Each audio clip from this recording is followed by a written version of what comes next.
नमस्कार मित्रांनो, राजमाने ऑटोमोटिव्ह तासगावमध्ये आपल्या सर्वांचे स्वागत आहे. आज आमच्या दिवसात सुरुवात झाली ब्रेकडाऊन कॉलने.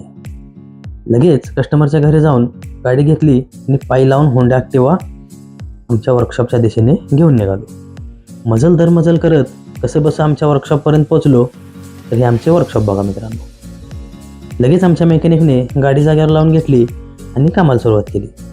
लगेच गाडीची शीट खोलून घेऊन बॉडी कवर उचलून घेतले आणि एअर फिल्टर बॉक्स खोलून घेऊन एअर फिल्टर पण काढून घेतला. बघतोय तर काय, एअर फिल्टरवर तारीख होती 2014ची.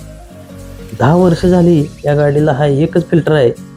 हे आम्हाला जरा ऐकायला पण आणि पचवायला पण जडच गेलं. त्यानंतर गाडीचा स्पार्क प्लग काढला तर तो पूर्णपणे शॉर्ट झालेला. लगेच गाडीच्या इंजिन ऑइल ड्रेन करून नवीन ऑइल घातले आणि नवीन स्पार्क प्लग घेऊन गाडीला फिटिंग करून घेतलं.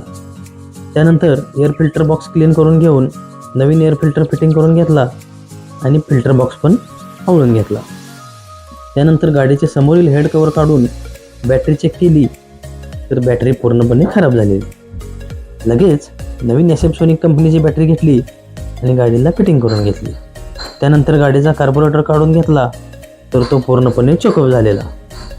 तर त्याला पूर्णपणे क्लीन करून घेतला आणि एअर मारून घेऊन फिटिंग करून घेतला.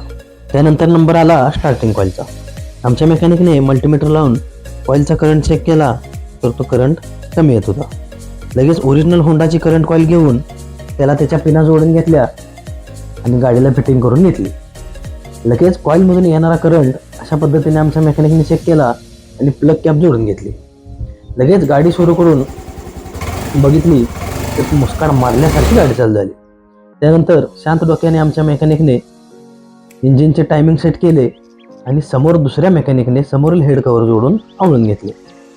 लगेच बॉडी कवर जोडून घेऊन ते पण आवळून घेतले आणि शेवटी गाडीच्या सर्व काम ठिकाणी लुब्रिकेशन करून घेऊन केलेल्या कामाच्या ट्रायलसाठी गाडी बाहेर घेतली आणि ट्रायल घेऊन काम संपवले.